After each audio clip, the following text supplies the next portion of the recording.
Graça e paz, irmãos, da parte do Senhor Jesus. Programa Palavra que Restaura, dessa vez agora aqui em Caetés, Igreja Presbiteriana de Caetés, certo? Agradecemos a Deus por este dia, estarmos aqui. Estamos aqui com mais de 70 pessoas aqui em Caetés e está sendo um momento muito bom, abençoado. Nesse momento está começando o culto e o culto será transmitido ao vivo para todos os irmãos, certo? Teremos a mensagem com o pastor reverendo Milton César e nesse momento o pastor Eli está iniciando o culto, certo, irmãos? Então você pode estar compartilhando aí também para que essa live possa estar chegando ao maior número de pessoas possível. Programa Palavra que Restaura, vai compartilhando aí com as pessoas na sua linha de tempo para que elas possam participar desse momento abençoado aqui. A paz Zaninha, a paz Lucas, eu não sei porque eu não estou vendo as carinhas aqui aparecendo, mas tudo bem. Deixa eu virar para pastor Eli. Deus abençoe vocês. Graças a Deus. Então vamos ficar em pé, vamos orar agradecendo ao Senhor nosso Deus por esse dia, por essa tarde, amados irmãos, porque só ao Senhor devemos adorar e agradecer e louvar o seu santo e incomparável nome.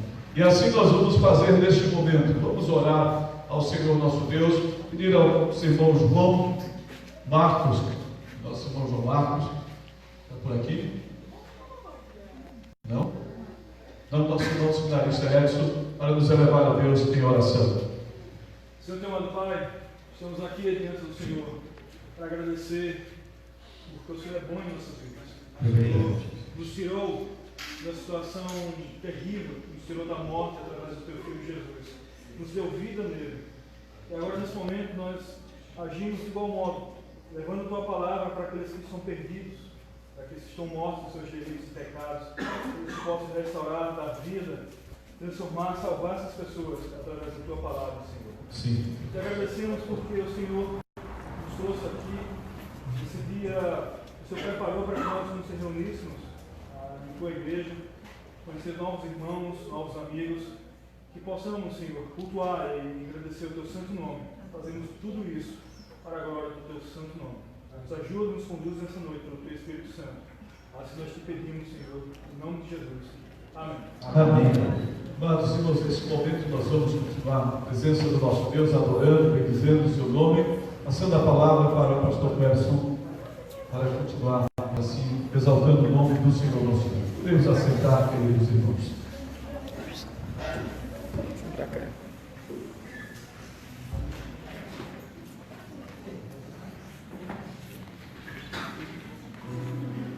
Acho que é melhor tu ficar por aqui.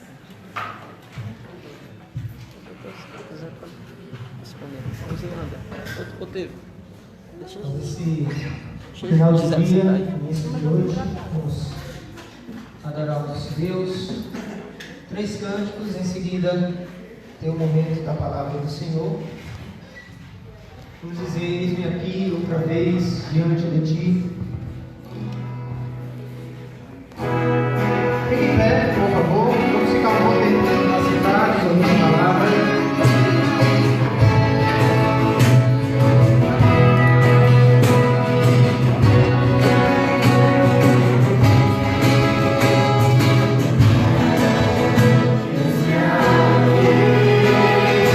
Outra vez, diante de ti, ao meu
Obrigado, Senhor, por este momento. Obrigado, Deus, porque estamos na presença do Senhor em um momento de culto, de louvor, de adoração.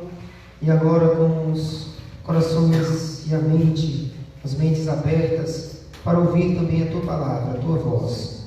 Que o Senhor fale conosco, edifique a Tua igreja, usa Teu servo, pastor Milton César, e comunica a Tua verdade às nossas vidas. Em nome e por amor do Senhor Jesus, te damos graças e pedimos isso. Amém. Amém. Podem sentar, que Deus os abençoe.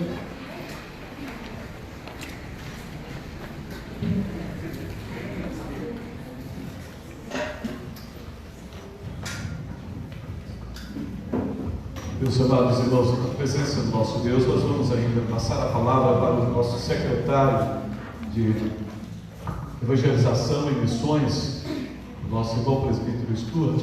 Então, a palavra, nosso amado irmão.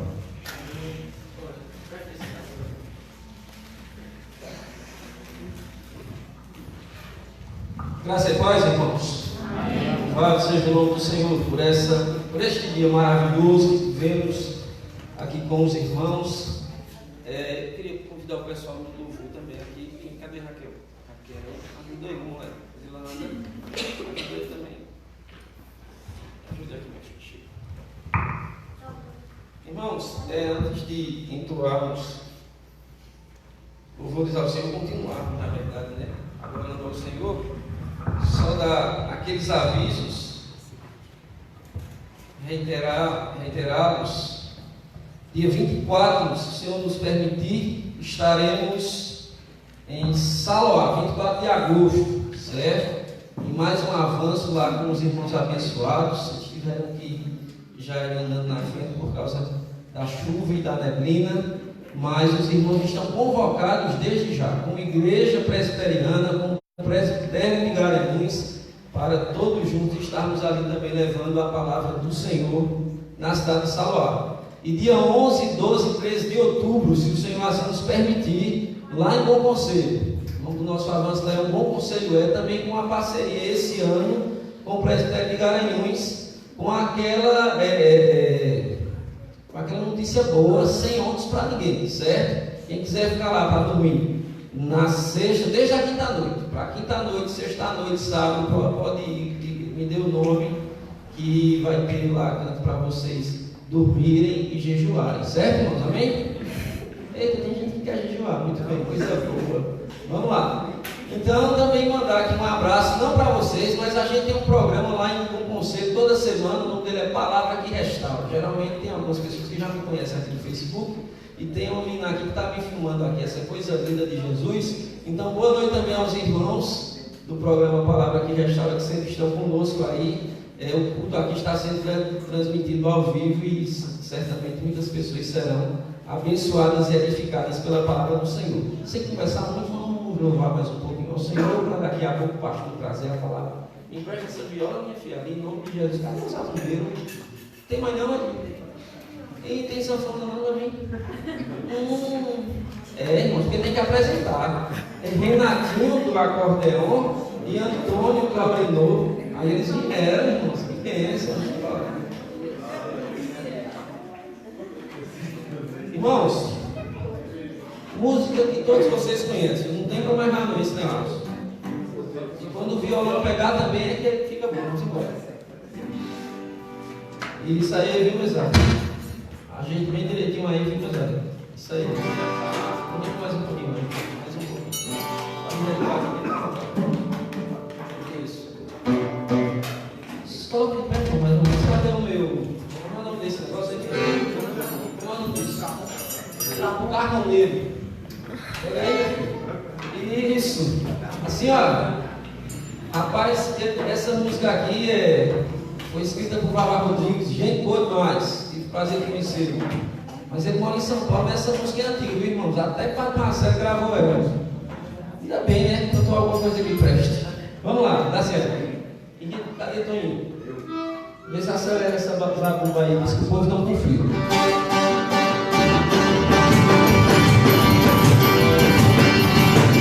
Aleluia.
abençoado. Como é seu nome, irmão? Ivanildo. Ivanildo, irmão Ivanildo. Rapaz, eu tenho um vozeirão, viu? Ele cantou uma música ali que eu disse, nem ia cantar essa noite, mas agora eu vou. Música bonita. Eu ia botar um ritmo de forró, mas aí para vocês entenderem ela mais um pouquinho a música, ser mais suave. Eu não vou botar não no forró, vai ser um forró mais lento, viu, Natinho? Bota um dó bem bonito aí. Rapaz, o negócio tá bom aí. Vai lá. Sempre que eu lembro a história de Cristo, eu fico a pensar com grande emoção no privilégio que muitos tiveram de ver o seu rosto sem Cristo na mão. Eu também queria a mesma alegria, viver bem perto, bem juntinho a mim. Olhar em seus olhos, serenos e negros, oh, como eu seria tão feliz assim. Queria saber como é o seu rosto, embora eu sinta que era bonito, inspirava fé, também confiança, e dava a todos o gosto do filho. Ao ver as gravuras dos quadros pintados, daquilo que dizem ser o meu Senhor, meu ser não aceita o que está na terra, é falsa inspiração. Se você conhece o rolo, você vai ligar. Não veio, não veio, no Cristo vencido, cheio na cura, Senhor virou, é pleno do Cristo, e rosto alegre, pois creio no Cristo, que é vencedor. Preste bem atenção nisso, irmão. E um dia também verei face a face, e assim eu creio pela minha fé. Oh, aleluia, verei o seu rosto, verei a Jesus, como ele é. Oh, aleluia, verei o seu rosto, verei a Jesus, como ele é. Se fosse mais ela também.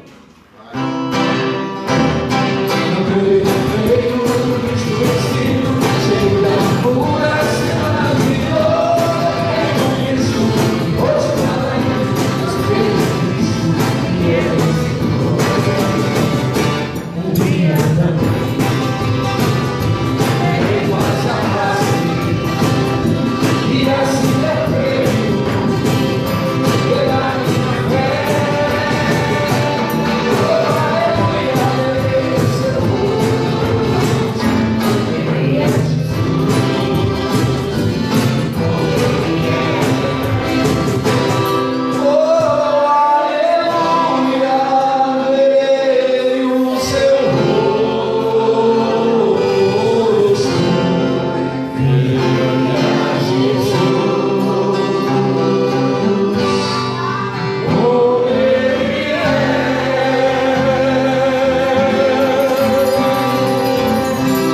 Louvado seja o teu nome, Senhor, porque essa promessa nos foi feita, Pai, que um dia, Senhor, haveremos de ver o Senhor como o Senhor é. Louvado seja o teu nome por isso. Fala conosco, Deus, através da tua palavra nesse momento, em nome de Jesus. Amém.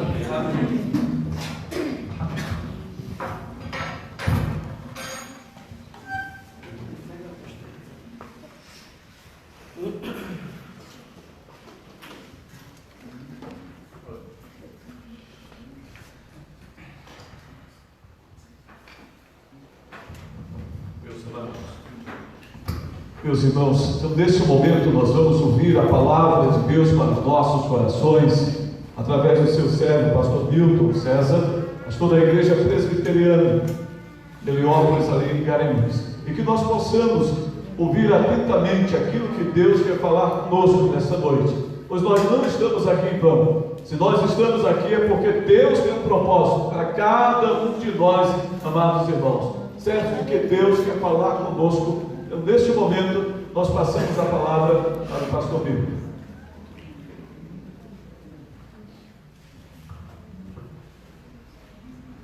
Quase boa noite, irmãos. Eu digo quase boa noite porque no meu relógio faltam 3 minutinhos para 6, aí a gente já pode dizer boa noite, e que a graça bendita do Senhor Jesus seja com todos nós. Amém. Bom estar aqui neste dia hoje, e na oportunidade que o Senhor nos concedeu de vir a Caetés para compartilhar a mensagem salvadora do Senhor Jesus Cristo.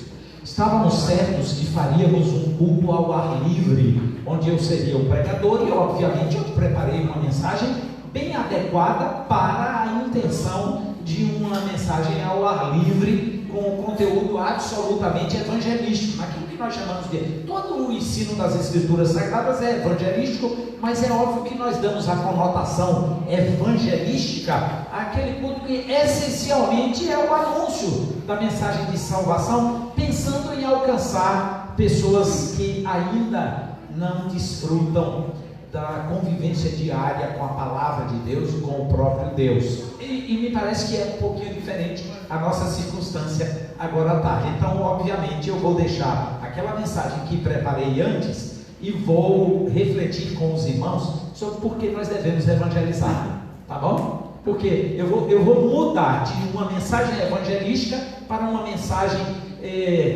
que eu vou fazer o seguinte: eu tenho exposto na igreja de Heliópolis o livro dos Atos dos Apóstolos. Aí eu busquei aqui rapidamente, logo depois que eu percebi que não seria aquele culto ao ar livre por causa da chuva, e que eu teria que mudar para vocês que estão me ouvindo, então eu busquei o que está mais recente na mente e no coração, e eu já estou no capítulo 5 do livro de Atos dos Apóstolos. Então eu vou fazer assim: eu vou pregar agora do capítulo 1 até o capítulo 5, e vocês que aguentem. Amém. Tá?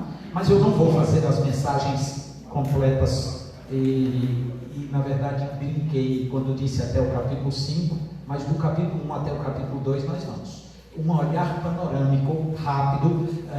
Eu quero convidá-los então a abrir a Bíblia em Atos dos Apóstolos, capítulo 1, onde eu vou ler até o versículo 14, do versículo 1 ao versículo 14 do livro dos Atos dos Apóstolos, e depois de fazer uma explanação deste texto, aí eu chamo a atenção para o capítulo 2 e a gente fecha aquilo que quer trazer aos irmãos na tarde, neste final de tarde, início de noite, aqui em Caetés. Atos capítulo 1, todo mundo encontrou? Compartilhe a sua Bíblia com quem está perto de você e não está com um exemplar da Bíblia, para que todos possam acompanhar a leitura que eu vou fazer, desde o versículo 1 deste livro dos Atos dos Apóstolos, onde Lucas, o escritor do livro de Atos, diz assim: escrevi o primeiro livro, ó Teófilo, relatando todas as coisas que Jesus começou a fazer e a ensinar até ao dia em que, depois de haver dado mandamentos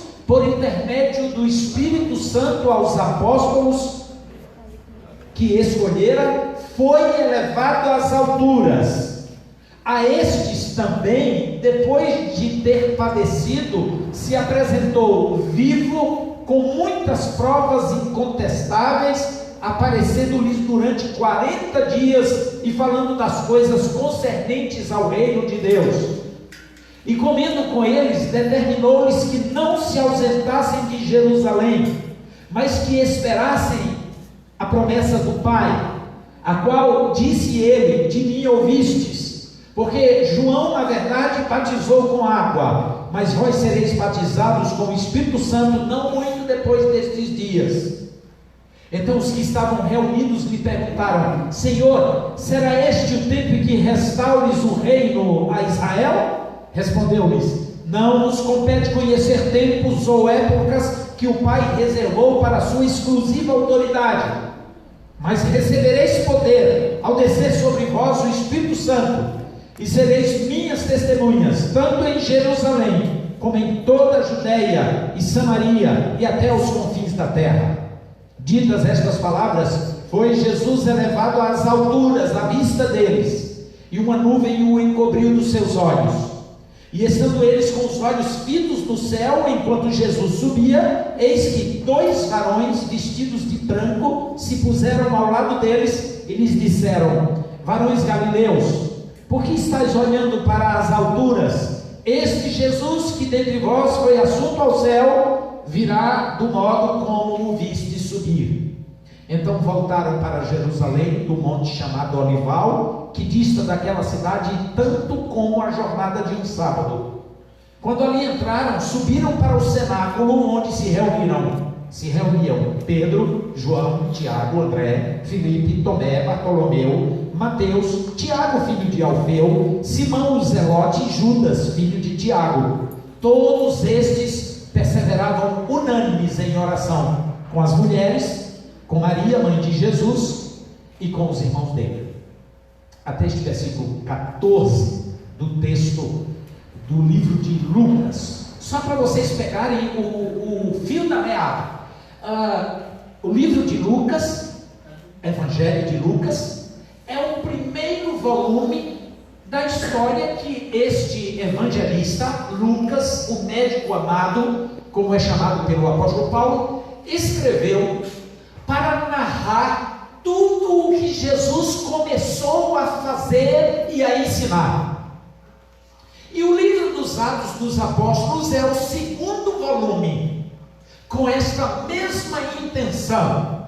Lucas declara lá no capítulo 1 do Evangelho de Lucas, no versículo 3, que escrevia a um homem chamado Teófilo, a quem ele se dirige assim: excelentíssimo Teófilo. Certamente era alguém que exercia autoridade pública no Império Romano.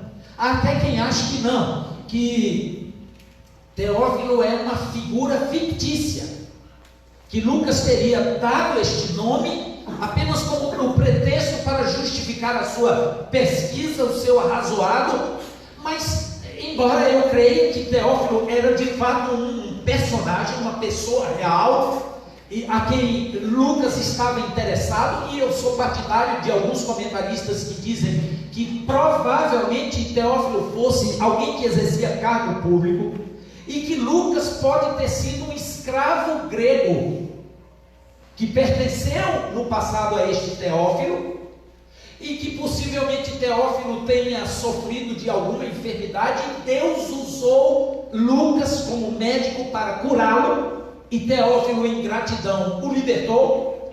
Naquela época os escravos gregos eram, a gente poderia dizer assim, eram top, eram todos eles muito letrados, muito cultos, e obviamente um como Lucas exercia a medicina, e portanto Lucas tinha a preocupação em transmitir a Teófilo, aquele seu benfeitor, a mensagem que agora ele, Lucas, cria em Jesus Cristo Salvador. Por isso ele escreveu o Evangelho, e agora no primeiro versículo ele diz: escrevi o primeiro livro, ó Teófilo, relatando todas as coisas que Jesus, e é interessante essa expressão que Lucas usa, começou a fazer e a ensinar. Porque no Evangelho nós encontramos Jesus chamando discípulos, e Jesus ensinando multidões, e Jesus curando enfermos, e Jesus manifestando o poder e a glória de Deus para anunciar a todos que o reino de Deus era chegado entre os homens. Então Lucas está preocupado em narrar isso, tudo o que Jesus começou a fazer e a ensinar. E no livro dos Atos dos Apóstolos, Lucas continua querendo narrar tudo o que Jesus continuou a fazer e a ensinar por intermédio dos seus apóstolos. Por isso eu gosto muito, e aqui tem alguns alunos e ex-alunos do IBM, e lá eu sempre dei muita ênfase a isso. Eu gosto muito de uma expressão que demonstra o que é a missão da igreja. Qual é a missão da igreja hoje? É a mesma missão da igreja na época dos apóstolos. Então, qual é essa missão? Pode ser definida numa frase curta: dar continuidade ao ministério de Jesus.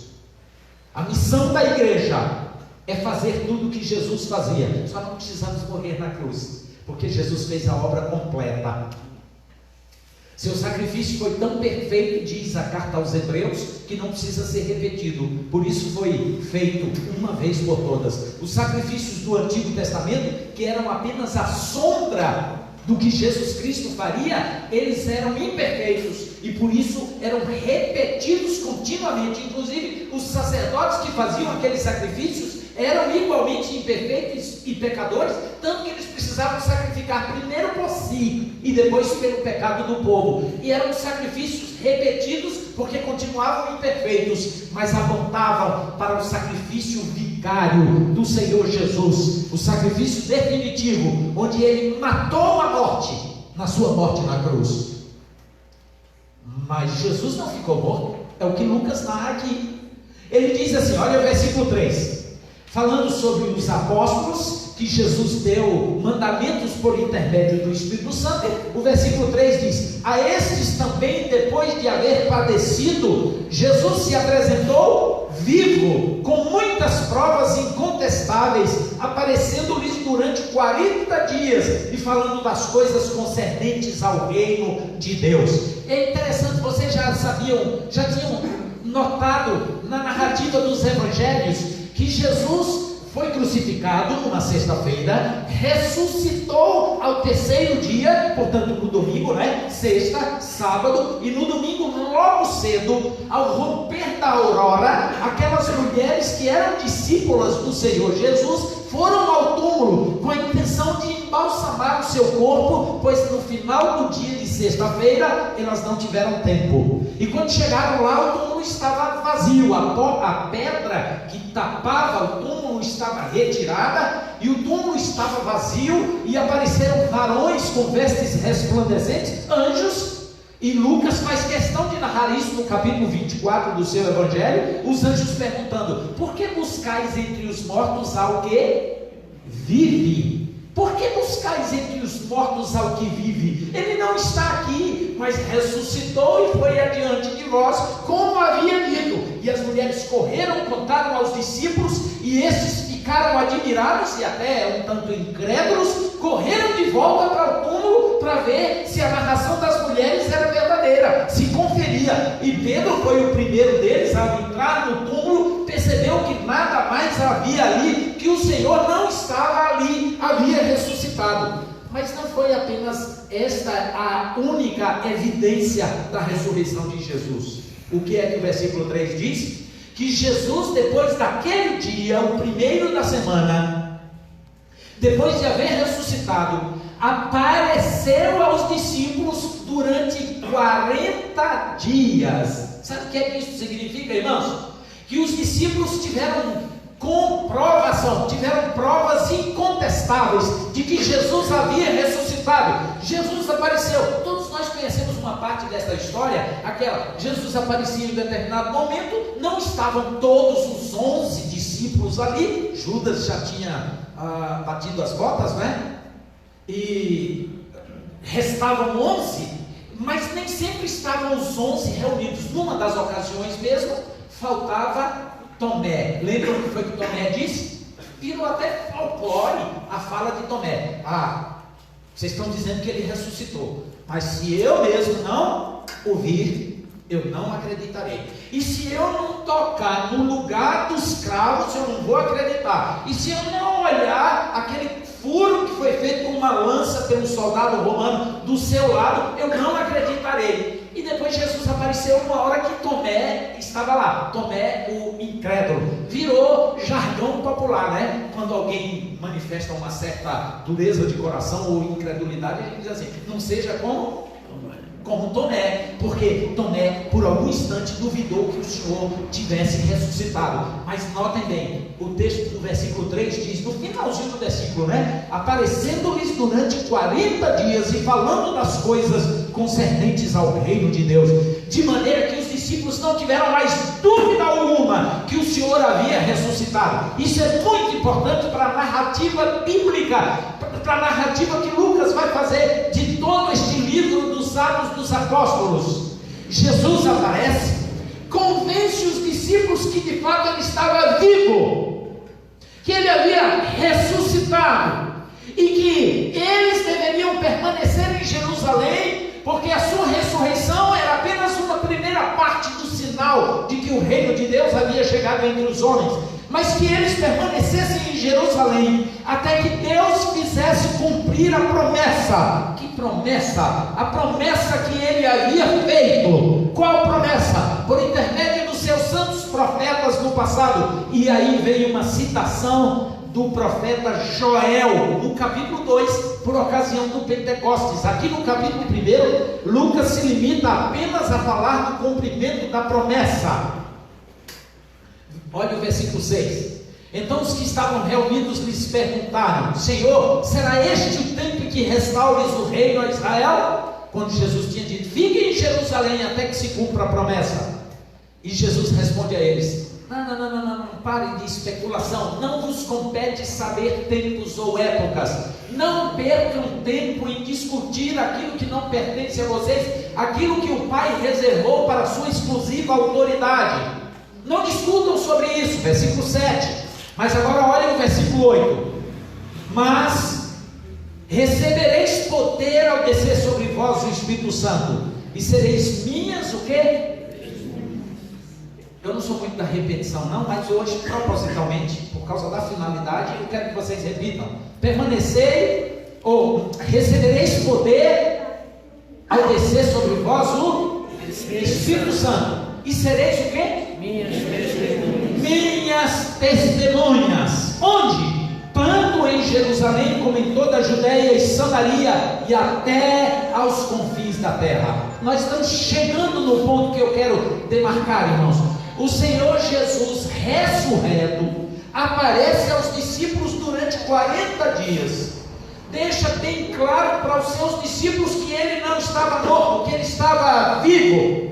E por estar vivo, estava agora mais uma vez manifestando a todos que o reino de Deus era chegado entre os homens.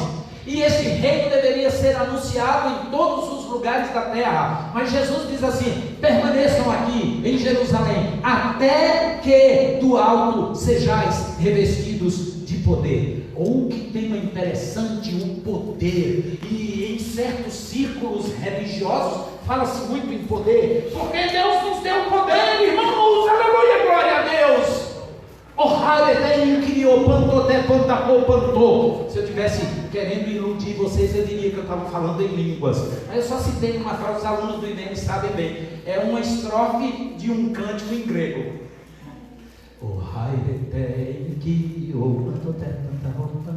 Nada mais do que alegrai-vos sempre no Senhor, alegrai-vos no Senhor.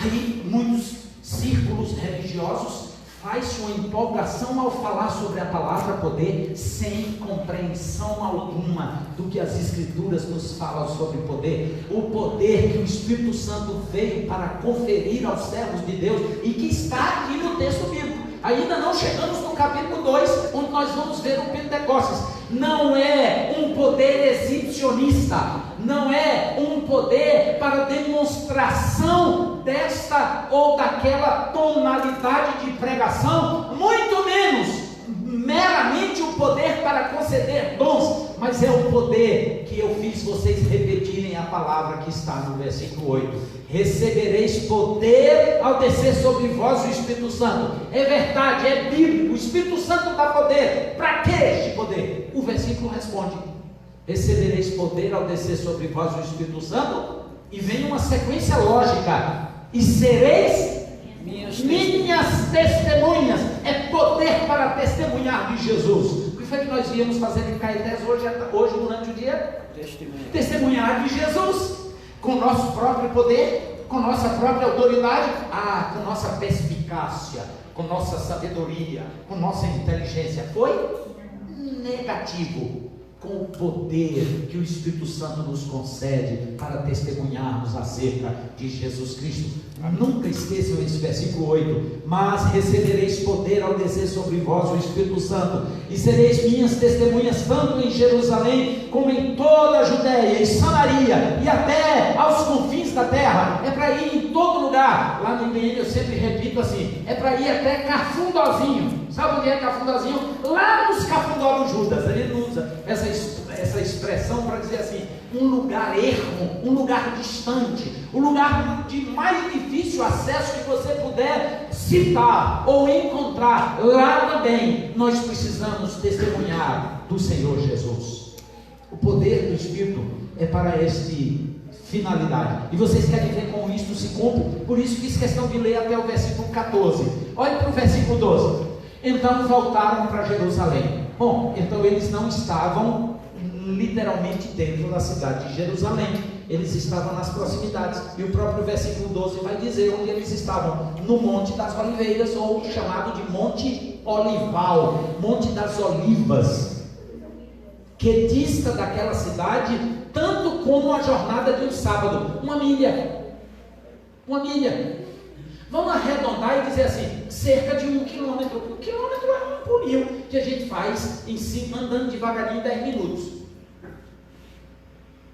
Aliás, andando num ritmo normal, a gente faz em 10 minutos. Os discípulos estavam no Monte das Oliveiras, mas na verdade foi lá onde eles testemunharam a glória do Senhor Jesus.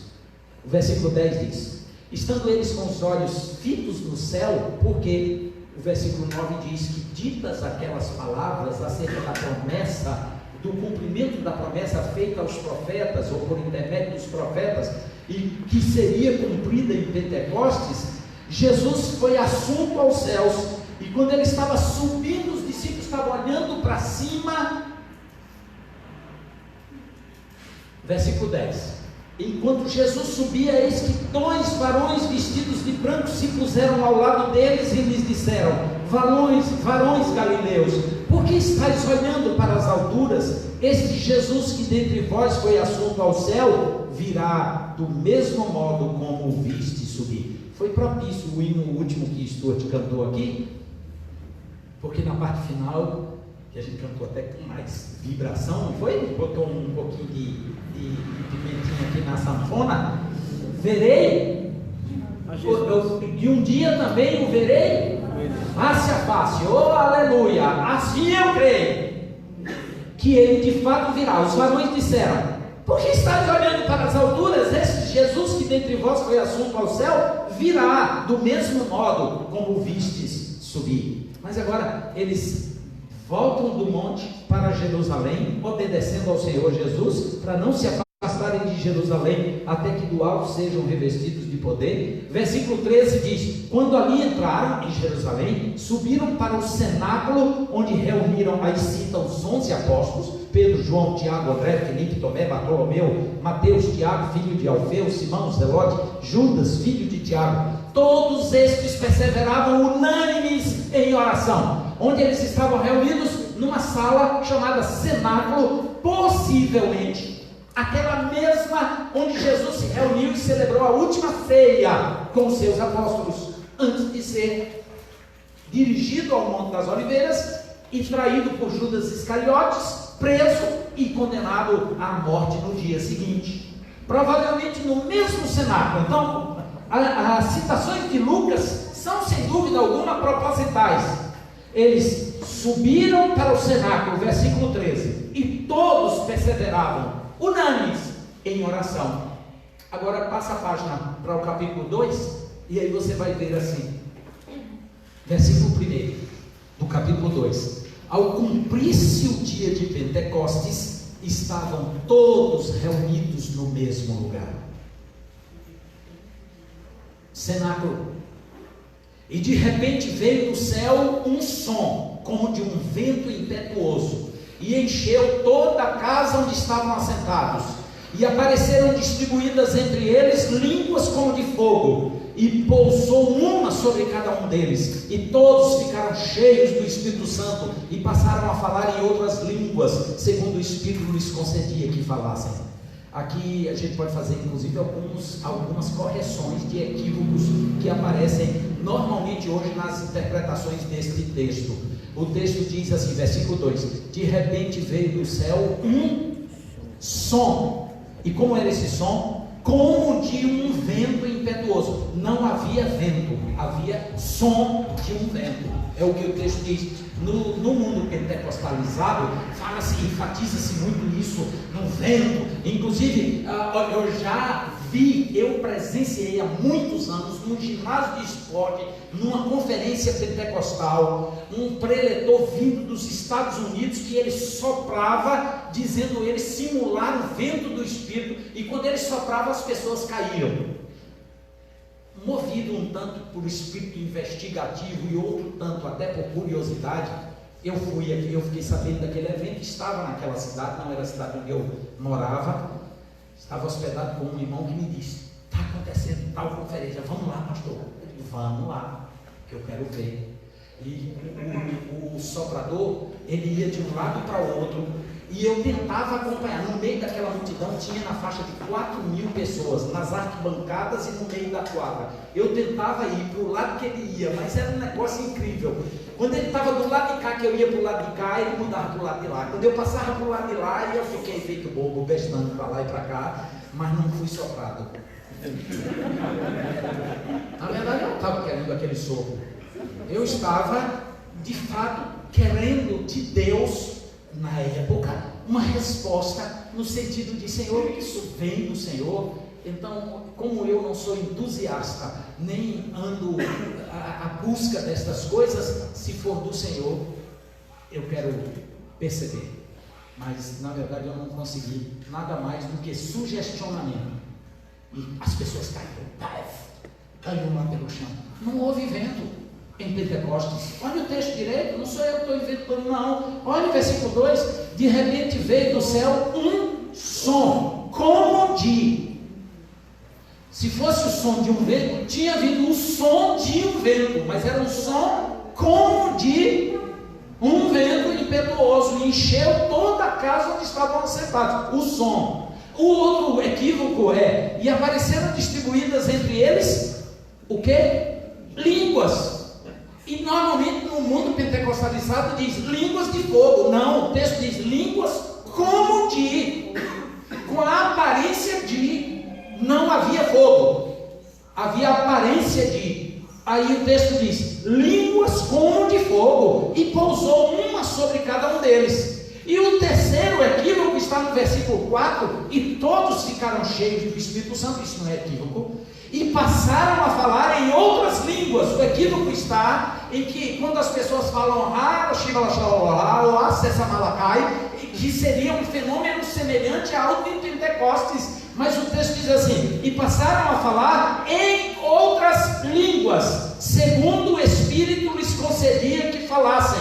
Só que a sequência do texto, versículo 5, diz que estavam em Jerusalém, habitando em Jerusalém naqueles dias por ocasião da festa de Pentecostes, homens piedosos, vindos de todas as nações debaixo do céu. É uma expressão usada por Lucas para demonstrar todo mundo conhecido daquela época, que estava debaixo do guarda-chuva do Império Romano. Na verdade, ele descreve povos que estavam em torno do mar Mediterrâneo.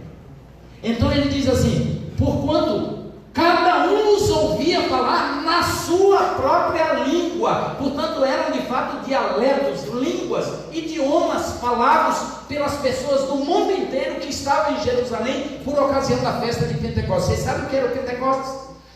Tem gente com tão desconhecimento que pensa que Pentecostes é um nome para a descida do Espírito Santo. Pentecostes era uma das 3 principais festas dos judeus, desde o Antigo Testamento. Quando o povo de Israel foi liberto do Egito, sob a liderança de Moisés, atravessou o Mar Vermelho, por volta de 3 meses depois da saída do Egito, Deus chamou Moisés no cume do Monte Sinai e deu toda a sua lei, inclusive o decálogo, as tábuas da lei, os 10 mandamentos. E a partir daquela ocasião, aquela data ficou como referencial para que eles comemorassem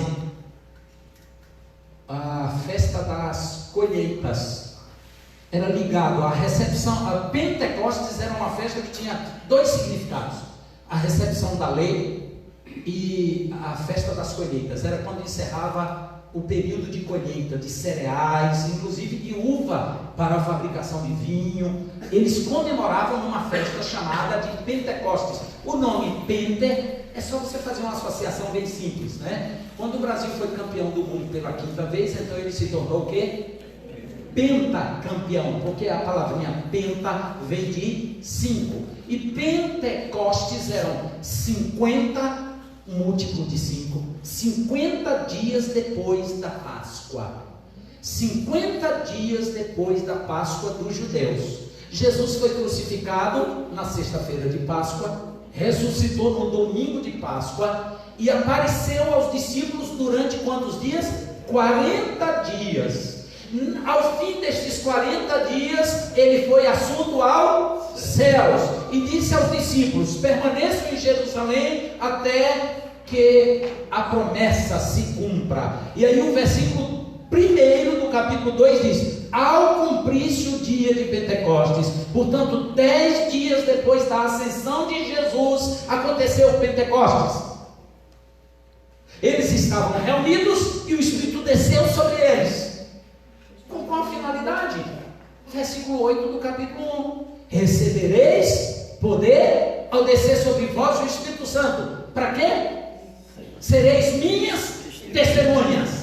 Onde? Em Jerusalém, na Judéia, em Samaria e até os confins da terra. Ser testemunha em todos os lugares da terra foi a finalidade da descida do Espírito Santo. Jesus foi glorificado, ele havia dito, e João registrou isso no seu Evangelho. Do capítulo 14 ao capítulo 17 do Evangelho de João, você vê, desde aquele momento que Jesus começa a preparar os discípulos para se despedirem dele: não se turbe o vosso coração, credes em Deus, crede também em mim. Na casa de meu pai há muitas moradas, não fosse assim eu vos teria dito, pois vou preparar-vos lugar, e quando eu for e vos preparar, eu voltarei, vos receberei para mim mesmo, para que onde eu estou estejais vós também. E aí Jesus continua falando até o ponto que ele diz assim: eu vou, mas não vos deixarei órfãos, porque eu vos enviarei outro Consolador, e ele estará convosco para sempre. E lembram da grande comissão na narrativa do Evangelho de Mateus,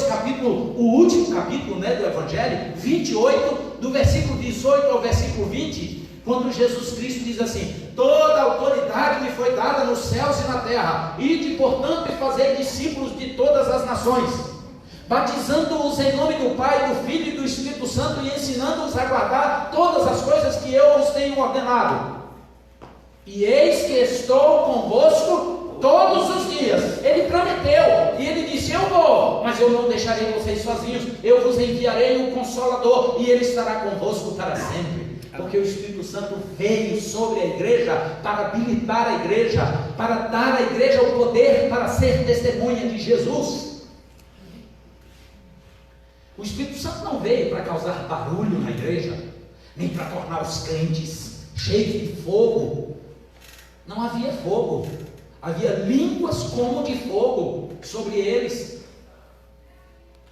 E estas línguas os habilitaram a pregar em qualquer língua, a pregar sobre Jesus a todos os povos. O Espírito desceu sobre eles para levá-los a serem testemunhas de Jesus. Você quer mais prova disso? Eu vou finalizar. Aí no capítulo 2, eles falavam em novas línguas, os homens ouviram cada um na sua própria língua, e ficaram admirados. Olha o versículo 11 do capítulo 2: tanto judeus como prosélitos, cretenses e arábios, como os ouvimos falar em nossas próprias línguas as grandezas de Deus, questionavam eles, e todos atônitos e perplexos interpelavam uns aos outros: o que quer dizer isto? A pergunta do versículo 12.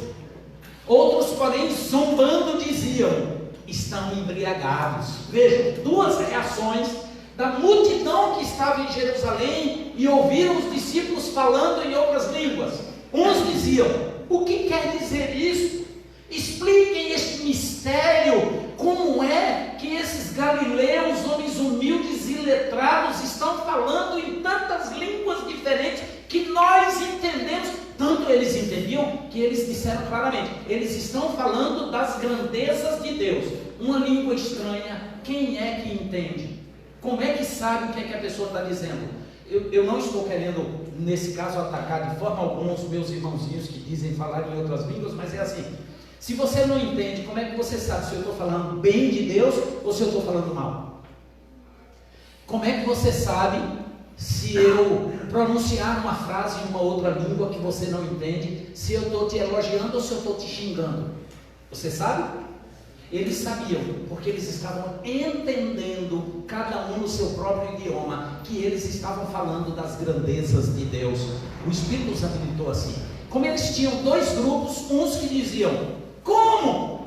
O que quer dizer isso? E outros que já davam uma resposta em tom de zombaria, dizendo assim: eles estão, cheio de goró, eles estão embriagados. E, inclusive, era coincidente com a festa de Pentecostes, era a lembrança da entrega da lei por Deus, mas era também a comemoração da festa das colheitas. E os pesquisadores, John Stott mesmo, falando sobre o livro de Atos, ele diz que era comum o que o vinho novo, o vinho feito ali com a uva fresca e tomado, ele tinha um poder de embriagar muito maior. Então, quando no versículo 13, outros porém zombando diziam: estão embriagados, a palavrinha para embriagados aí, ela pode significar tomaram muito vinho novo, da colheita, da última colheita, muito vinho novo, zombaram. E aí Pedro aproveita, usado pelo Espírito Santo de Deus, do versículo 14 até o versículo 36, tem um título aí que é assim: o discurso de Pedro. É um sermão pregado por Pedro, cheio do Espírito Santo. Olha o versículo 14: levantou-se Pedro com os 11 e, erguendo a voz, advertiu-os nestes termos. Presta atenção à resposta de Pedro: varões judeus e todos os habitantes de Jerusalém, tomai conhecimento disto e atentai nas minhas palavras. Pedro vai dar explicação para o que foi que aconteceu em Pentecostes. Olha o versículo 15: estes homens não estão embriagados. Primeira resposta negativa é essa, que um dos grupos lá disse assim: eles estão cheios de pinga. E Pedro diz assim: preste atenção no que eu vou dizer. Estes homens não estão embriagados como vim dispensando, sendo esta a terceira hora do dia. Era 9 horas da manhã e tinha gente dizendo que eles estavam bêbados.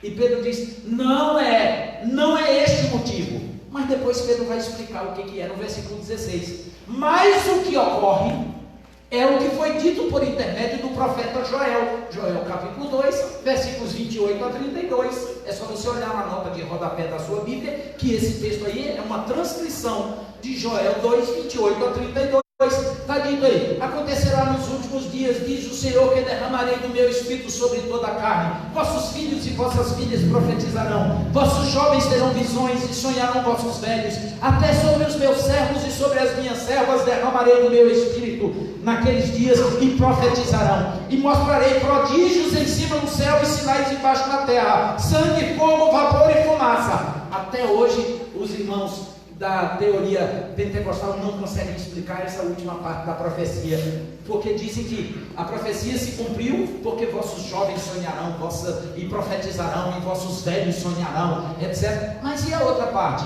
Mostrarei prodígios em cima no céu, sinais embaixo na terra, sangue, fogo e vapor de fumaça, e o sol se converterá em trevas e a lua em sangue antes que venha o grande e glorioso dia do Senhor. Simplesmente porque a promessa se refere à chegada do reino de Deus entre os homens, que é a inauguração dos últimos tempos.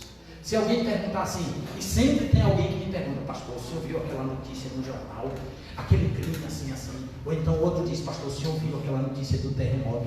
Pastor, o senhor viu aquela notícia da guerra? Pastor, está chegando os últimos tempos, não está? Quando alguém me pergunta isso, sabe qual é a minha resposta? Sempre está. Às vezes não pergunto, mas dá vontade de perguntar. E você não sabia disso? Que nós estamos nos últimos tempos.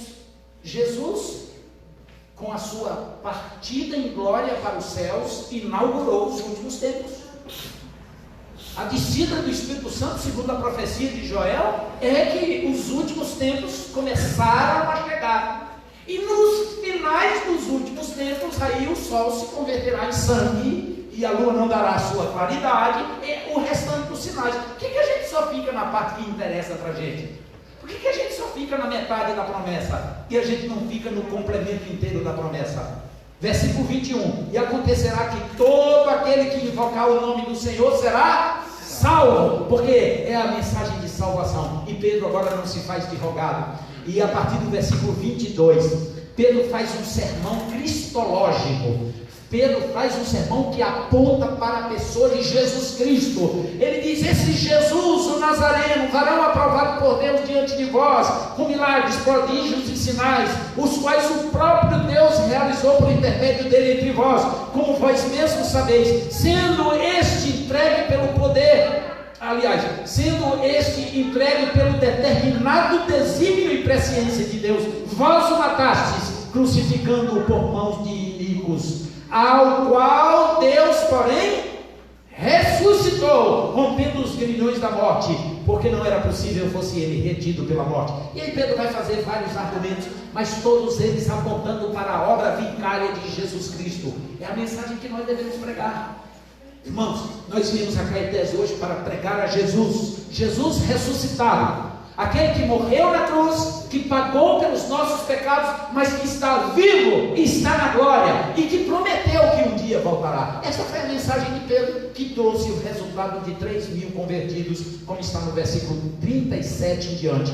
Ouvindo eles estas coisas, compungiu-se-lhes o coração, e perguntaram a Pedro e aos demais apóstolos: o que faremos, irmãos? Diante disso, diante dessa argumentação, Pedro, que você está usando, o que nós podemos fazer? Pedro dá a resposta. Respondeu-lhes Pedro no versículo 38: arrependei-vos, e cada um de vós seja batizado em nome de Jesus Cristo, para a remissão dos vossos pecados, e recebereis o dom do Espírito Santo. Pois para vós outros é a promessa, para vossos filhos, para todos que ainda estão longe, isto é, para quantos o Senhor, nosso Deus, chamar, inclusive o povo de Caetés. Amém. O que eu quis com esta reflexão, não tão rápida, é dizer, irmãos, que nós temos o Espírito Santo de Deus habitando conosco, e Ele nos habilita a testemunhar de Jesus, sobre Jesus, da pessoa de Jesus, para anunciarmos a Jesus para os homens como a única quer dizer, não há outra, né? Isso é um beabá que todos sabem. Única é, não tem outro jeito. Pastor, mas me diga uma coisa, e não tem assim, eu sei, pastor, tem umas pessoas assim, ela não é de igreja nenhuma, mas é uma pessoa boa, que não bebe, não fuma, não joga, nunca matou, nunca roubou, não deseja mal a ninguém. Essas pessoas, pastor, não estarão salvas. O que é que diz aquele versículo anterior aqui do texto? Quem crê será salvo. Quem crê em Jesus. A nossa mensagem é esta, é única, não dá para mudar. Se mudar não é cristianismo. O autêntico cristianismo prega somente a Jesus. Foi o que Pedro fez após o Pentecostes.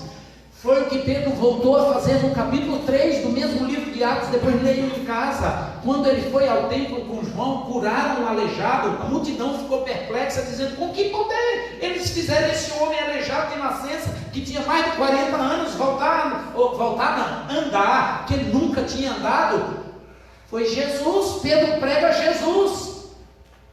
Aí as autoridades dos judeus, que se reuniam numa espécie de conselho de anciãos, chamado de Sinédrio, prenderam Pedro e João.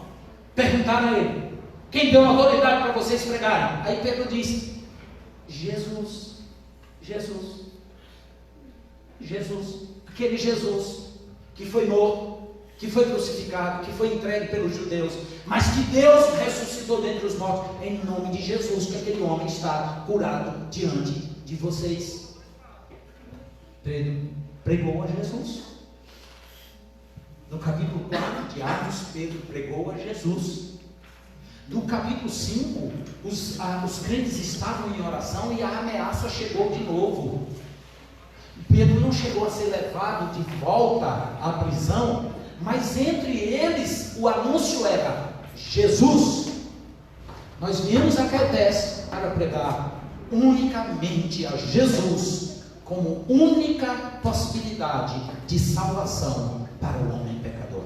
Quem nele crê, quem confessar Jesus como Senhor, será salvo.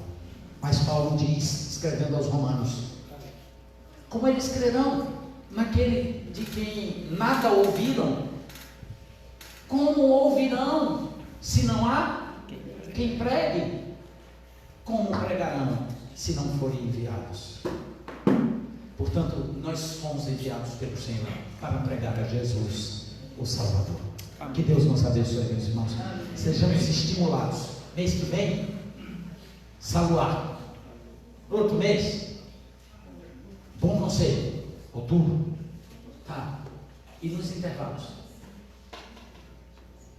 vamos tomar sorvete, jogar videogame, navegar na internet e coçar as orelhas. Testemunhar de Jesus. Amém. Testemunhar em casa, testemunhar na escola, na faculdade, no trabalho, na rua, na igreja. A igreja precisa testemunhar de Jesus, tá? Porque parece que é o lugar onde a gente menos testemunha, né? Quando a gente acha que todo mundo é crente, está cheio de gente dentro das nossas igrejas, rumando a passos largos para o inferno, com a falsa ilusão que, sendo apenas religioso, é suficiente para estar salvo, mas sem confessar a Jesus como Senhor e Salvador. Que Deus nos abençoe e nos faça suas testemunhas fiéis. Amém.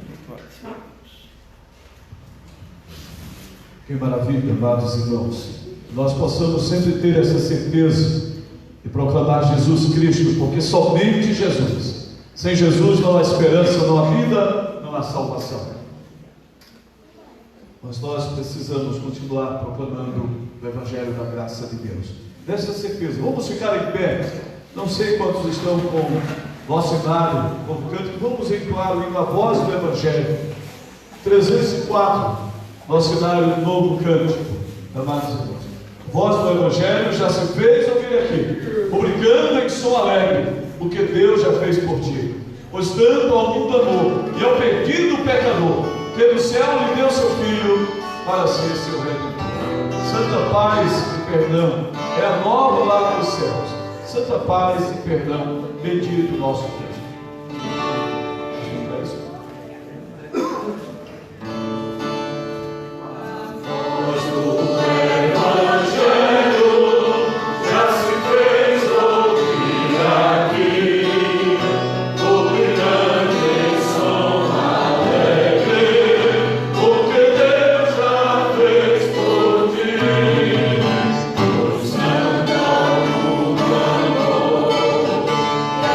Thank you.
já nós estamos aproximando do final do nosso culto ao Senhor, amados irmãos, gratos pela presença de todos os nossos queridos irmãos e amigos que vieram esta tarde para juntos assim louvarmos e exaltarmos e bendizermos o nome do Senhor nosso Deus. Antes de passar a palavra para o presbítero Stuart, para as considerações finais, eu gostaria de passar a palavra para o nosso irmão seminarista Edson, responsável pelo campo, titular responsável pelo campo aqui, amados irmãos da nossa congregação em Caetés.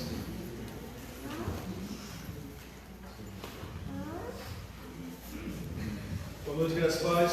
Amém. Minha palavra de agradecimento a todos os irmãos que aqui estiveram, representando suas igrejas. Agradecer ao presbitério, do presbítero Stuart, do pastor Milton César, muito obrigado pelo apoio, por essa tarde de evangelização, por esse momento de, além da evangelização, de levar a palavra do Senhor, conhecer novos irmãos, conhecer, ter uma interação com os amados irmãos do nosso comitê. Muito obrigado, que Deus nos abençoe, que Deus vos abençoe e que possamos perceber os frutos desse momento aqui. Possamos chegar, conhecer pessoas, conhecer aqueles que foram evangelizados, que receberam Bíblias e tiveram momentos de ouvir a palavra do Senhor com vocês. Um dia vocês tomarão conhecimento, que Deus possa nos dar essa percepção e ter esse discernimento do quão úteis nós fomos ao reino ao devolver aquilo que o Senhor já fez por nós, nos dar a sua palavra e assim evangelizarmos e fazer Cristo conhecido àqueles que perecem. Mais uma vez, muito obrigado, agradeço a todos que vieram, agradeço aos irmãos que se empenharam, irmão Geraldo, os irmãos que vieram do sítio, as famílias que aqui fazem parte, o irmão Carlos também, que aqui fazem parte da igreja, que Deus vos abençoe grandemente. Muito obrigado, até a próxima. Amém.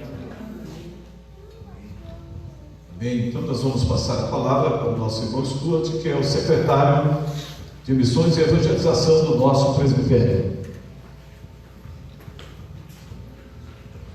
Irmãos, minha palavra é de gratidão também com as nossas igrejas, né? A nossa ideia, quando conversávamos em o pastor Milton, era também isso, haver uma interação das nossas igrejas. A igreja presbiteriana é uma igreja federada, é uma federação. Nós não somos guetos, nós não vivemos isolados, e a ideia é essa, é nós ajudarmos uns aos outros, certo? Podermos estar, além de termos comunhão com irmãos de outras igrejas presbiterianas de outras cidades, a gente poder também auxiliar aquelas igrejas que ainda não conseguiram a independência, certo? Então, irmãos, a nossa palavra é que a gente continue fazendo isso, certo? E não só apenas evangelizando, mas também orando por essa obra. Talvez a gente só vá aparecer aqui, sei lá, nem pastor, daqui a um ano, né? Talvez para o ano, mas o missionário vai ficar aqui com os irmãos daqui. Quem já é daqui de Caetés? Tem os irmãos? Pronto, a palavra é para vocês, irmãos. Permaneçam firmes em Cristo, certo? Vocês são boca de Deus aqui na cidade de Caetés, certo? Não desanimem, olhem para frente, olhem para a cruz de Cristo, e são vocês que o Senhor há de usar aqui nesta cidade para a honra e glória do nome do Senhor Jesus Cristo. Quanto aos demais irmãos, contamos com a presença e a participação das igrejas de vocês. Não tem como uma igreja fazer isso sozinha. Olha como está bonito, irmãos, aqui. Igreja Central, Igreja Filadélfia, Igreja de Heliópolis, Igreja de Bom Conselho, Igreja de Ajuda, Igreja de Saloá, Águas Belas. Rapaz, a maior caravana hoje foi a de Águas Belas. Eu acho que vieram tão longe na pessoa do pastor Cleves, que me ajudou tanto, irmãos, também nessa preparação. Conversamos demais, rapaz, coisa boa, muito bom isso. Nos aproximamos bastante, né? Metade da população da Águas Belas hoje. Tá vendo, irmãos? Aqui, metade, irmãos, até que não é a Teimosa, como disse de manhã, mas a Brasília veio para cá também. Não é a Brasília do Mamonas, mas é a Brasília de Garanhuns, congregação da Central lá, na pessoa do seminarista Azaf, não é o Borba, é Azaf de Garanhuns mesmo, com a sua esposa Pedra. Cuidado que essa pedra é um negócio. Então, irmãos, nós só temos a agradecer a vocês e até a próxima, se assim o Senhor nos permitir. Contamos com vocês, os que puderem, lá em Saloá e também com o conselho. No mês de novembro ficou ainda de confirmar com o reverendo Fábio, lá em Garanhuns, na congregação Betesda, certo? Ele me falou que era para a gente ir, mas a gente não ajustou data ainda, que é para finalizar o ano, assim, para a glória de Deus. Então os irmãos também divulguem, certo? Para outros irmãos de outras igrejas, ainda faltam algumas igrejas presbiterianas se alinharem também nesse projeto do presbitério. Então quem tem que divulgar agora esse negócio somos nós, certo, irmãos? Então orem por nós também, orem pelo nosso presbitério, pela nossa secretaria de evangelização, pela pessoa do pastor meu também, que tem sido braço direito nesse trabalho, certo? Então é só motivo da gente glorificar o nome do Senhor. Então eu queria orar com os irmãos nesse momento, certo? Que os irmãos se colocassem de pé. Já vai terminar, pastor?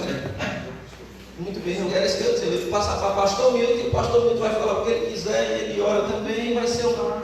Posso falar mais uma aula? O pastor pode ficar à vontade. Vamos para o Atos 3. Meus queridos, então nós só vamos dar graças a Deus. E a palavra que eu gostaria de falar, até o Xixi, o pastor Eli aqui, disse a ele: fala segunda-feira lá no programa Cristo é a Resposta, que tem irmãos de várias igrejas que ouvem o programa. Fala do avanço aqui em Caetés, como foi, quantas igrejas estiveram presentes e por quê? Estimularemos outros irmãos e outras igrejas que ainda não têm vindo a participar. Então vocês podem fazer a mesma coisa na própria igreja de vocês ou com outros irmãos conhecidos. Digam assim: rapaz, nós vamos sábado para Caetés, foi bom estar junto com os irmãos, foi bom testemunhar de Jesus, foi bom louvar ao Senhor. Então vamos contagiar outras pessoas para que cada vez mais nós tenhamos um grupo maior participando. Quanto mais gente tivermos, mais gente nós alcançaremos em cada cidade. Não é verdade? Então tá, a minha palavra final seria somente essa. Vamos orar? Nosso Deus, nós bendizemos o teu nome. Senhor Deus, nós te exaltamos, porque tu és digno de toda a glória. E tudo que foi feito aqui no dia de hoje, ó Deus, foi para a glória do teu nome. Na verdade, ó Deus, nós anunciamos o teu evangelho para a glória do teu nome, para que as pessoas que ainda não te conhecem e por isso não glorificam ao Senhor voluntariamente, que elas, alcançadas pela tua graça e pelo teu evangelho, elas possam viver para a tua glória. Ó Deus amado, nós agradecemos por cada irmão que se dispôs, que saiu de sua casa, que passou o dia aqui hoje, testemunhando do Senhor. Derrama as tuas bênçãos sobre cada um deles, ó Deus. Mas acima de tudo, o que nós te pedimos é que a semente do teu evangelho, que foi semeada hoje em Caetés, que por obra do teu Espírito Santo, ó Deus, ela frutifique a 100, a 60 e a 20 por um, que ela dê muito fruto para a glória do teu nome, que pessoas de fato sejam quebrantadas pelo teu Espírito, que vidas sejam convertidas, ó Deus, e que pessoas sejam agregadas à igreja do Senhor, e que dia a dia o Senhor vá acrescentando os que estão salvos aqui nesta cidade. Por favor, ó Deus, abençoa todos nós no nosso retorno para os nossos lares, que o Senhor nos cubra com a tua graça e com a tua bondade, em nome do teu Filho Jesus, nosso Senhor, Senhor da igreja, Senhor do universo, em nome dele que oramos, amém.